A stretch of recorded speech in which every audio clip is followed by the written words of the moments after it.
Don't tell anyone we're dating. I have a reputation to protect, she warned before her work event. Sure, I said. Left the event early. Packed my things that night. Started dating her coworker 3 weeks later. We showed up together at the next company event holding hands. She dropped her drink. Her reputation stayed perfect. Her composure didn't. Hey viewers, before we move on to the video, please make sure to subscribe to the channel and hit the like button if you want to see more stories like this. Thanks. This has been eating at me for a while now, even though it's been over a year since it all went down. I need to get it out there, maybe for closure, or maybe just to hear from others who've been through something similar. I'm a guy in my late 20s, working as a freelance graphic designer. It's not the most glamorous job, flexible hours, creative freedom, but it doesn't come with the corner office or the six-figure salary that screams corporate success. That's fine by me. I've always valued stability and authenticity over flash. But apparently, that wasn't enough for Emily. We met about 2 years ago through a mutual friend at a casual happy hour. She was sharp, ambitious, the kind of person who lights up a room with her confidence. Emily worked in marketing at a mid-sized tech firm, climbing the ladder fast. She was always talking about networking, building her personal brand, and how important it was to project the right image. At first, I admired that drive. I supported her through late nights prepping presentations, celebrated her promotions, even helped her design some graphics for her LinkedIn profile to make her look more professional. I covered her rent a couple of times when she was between paychecks early on, back when she was still an assistant and scraping by. Flashback to one of those moments. It was maybe 6 months in, and she was stressed about a big client pitch. I stayed up with her until 2 a.m., brainstorming ideas, making coffee runs, and reassuring her that she had this. You're amazing, I'd tell her. They're lucky to have you. She'd smile, lean in for a kiss, and say something like, what would I do without you? It felt real then. But as things got serious, the red flags started popping up. Emily was obsessed with how things appeared.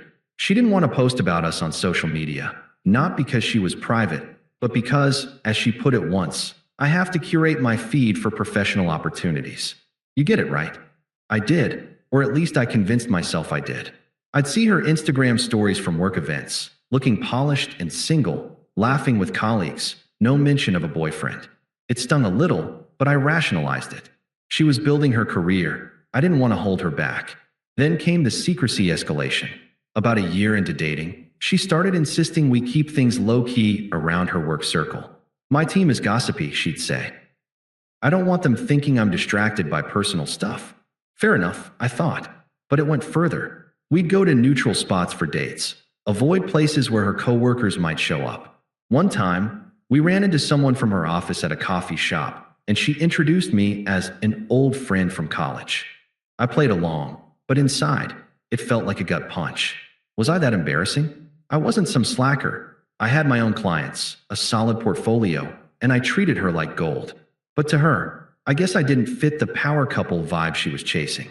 The betrayal built slowly, like a drip that turns into a flood. I'd notice her phone lighting up with messages from work guys. Nothing explicit, but flirty enough to make me wonder. She'd laugh it off if I asked, saying, it's just networking. You have to play the game in this industry. Play the game? I wasn't playing anything. I was committed. Flashback to another night. We were supposed to have a quiet dinner at my place, but she canceled last minute for a team-building thing. Later, I saw photos online, her arm around some suit from sales, captioned, great night with the crew. Hashtag work hard, play hard. No mention of bailing on plans. I confronted her gently, and she rolled her eyes. You're being paranoid. It's professional. But I started feeling like a secret, a backup plan she kept hidden while she tested the waters elsewhere. It all culminated before her big annual work event, a fancy gala where the company schmoozed clients and celebrated milestones. Emily had been prepping for weeks, buying a new dress, practicing her mingling lines. The day before, we were at her apartment, and she sat me down with this serious look. Listen, she said, fiddling with her necklace, about tomorrow night. I invited you because I want you there, but don't tell anyone we're dating, okay? I have a reputation to protect. I blinked, processing that. What do you mean, reputation? She sighed, like I was the one being difficult. Come on, you know how it is. These events are all about impressions.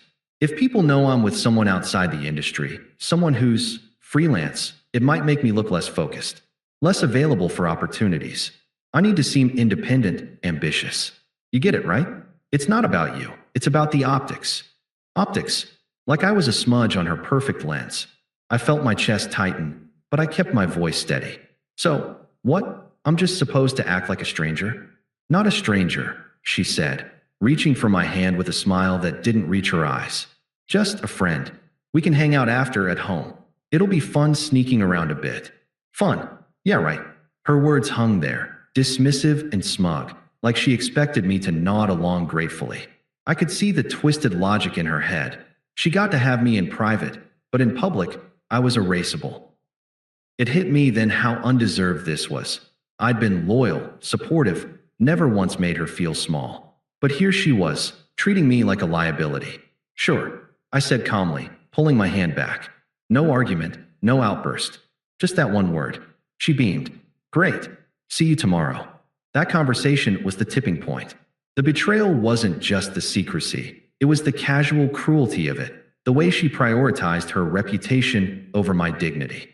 I went home that night feeling confused, replaying it all. Was I overreacting? Part of me wanted to believe it was just her ambition talking, but the unfairness gnawed at me. I'd sacrificed weekends, emotional energy, even turned down a gig out of town because she needed me around. And for what? To be her hidden convenience? The next evening, I showed up at the gala in my best suit, feeling out of place among the polished execs and their designer everything. The venue was some upscale ballroom downtown, string lights and open bar, everyone networking like their lives depended on it. Emily spotted me early, gave me a quick hug, platonic, of course, and whispered, "Remember, just friends tonight." I nodded, grabbed a drink, and tried to mingle. But watching her work the room was like a slow-motion train wreck. She flitted from group to group, laughing too loudly at jokes from guys in tailored blazers. One in particular, a tall, slick sales director named Mark, had her full attention. I overheard snippets, her complimenting his recent deal, him touching her arm, her not pulling away. It wasn't overt, but the flirtation was there, electric and obvious to anyone paying attention. She glanced my way once or twice, but it was like I was invisible. About an hour in, she pulled me aside to a quiet corner near the coat check. Her cheeks were flushed from wine, eyes bright with that ambitious glow. "Hey," she said, leaning in close but not too close. "Having fun. It's fine," I replied evenly. She tilted her head, sensing something off. "Look, I know this is weird, but it's working. People are talking to me like I'm the next big thing." Mark even mentioned a potential lead on a promotion. "Mark," I echoed. "Yeah, the sales guy? He's connected. This is why the reputation thing matters. Keeps doors open." She said it so casually, like justifying a business strategy. Then she dropped the bomb. "Actually, he's been hinting at grabbing drinks sometime. Nothing serious, just networking. But I can't have anyone thinking I'm tied down, you know." Tied down. To me, the words landed like a slap, her tone smug and dismissive, as if I should applaud her cunning. It confirmed what I'd suspected. She was keeping me secret not just for optics, but to leave room for better options. The twisted logic poured out. "You're stable, reliable. That's great for real life. But in this world, I need to project availability. It's not cheating, it's strategy. You'll understand once I climb higher. It'll benefit us both." I stood there, the hum of the party fading. No yelling, no scene. Just the quiet realization that this was her choosing someone. Something else, cruelly and publicly, even if the public didn't know our secret. "Sure," I said again, my voice flat. I excused myself, saying I had an early morning, and left the event early. No goodbye kiss, no lingering. Just walked out into the night air, the betrayal settling in like fog. That night, back at my apartment, I didn't rage or cry. I packed my things, the stuff I'd left at her place over the months. But more importantly, I packed away the emotional investment. I texted her a simple message. "I'm done with the secrecy. We're over." Then I blocked her on everything. No confrontation, no begging for explanations. Just detachment. I disappeared from her life that night, focusing on myself for the first time in a long while. The days after that gala were a blur of silence and self-reflection. I didn't blow up her phone or demand answers. Instead, I detached completely. I spent the first week holed up in my apartment, replaying the unfairness of it all. How had I let myself become someone's secret? The confusion hit hard. Nights staring at the ceiling, wondering if I'd missed signs earlier. I'd given up so much time, energy, even a freelance project that could have taken me abroad because she needed me for emotional support during her last promotion push. Flashback to that. She'd called me crying after a bad review, and I dropped everything to be there, holding her while she vented. "You're my rock," she'd said. But rocks don't get hidden, they get stood on. I let the silence stretch, not out of pettiness, but because I needed space to process. Friends noticed. I confided in a couple of close ones over beers. "Dude, that's messed up," one said. "You deserve better." It helped, hearing it out loud. I started small changes. Hit the gym more, picked up hiking on weekends, dove deeper into my graphic design work. A new client came through, one that let me flex my creativity without the corporate grind. It was liberating, realizing I didn't need her validation. About 2 weeks in, I ran into Sarah at a local coffee shop. She was one of Emily's co-workers, a junior marketer I'd met briefly at a previous low-key team happy hour where Emily had still introduced me as a friend. Sarah was different, warm, unpretentious, with a laugh that cut through the noise. We chatted about design. She needed help with a personal project, and it turned into coffee, then a casual dinner. No rebound drama. It felt natural. She knew about Emily and me vaguely, but since it was secret, she didn't pry.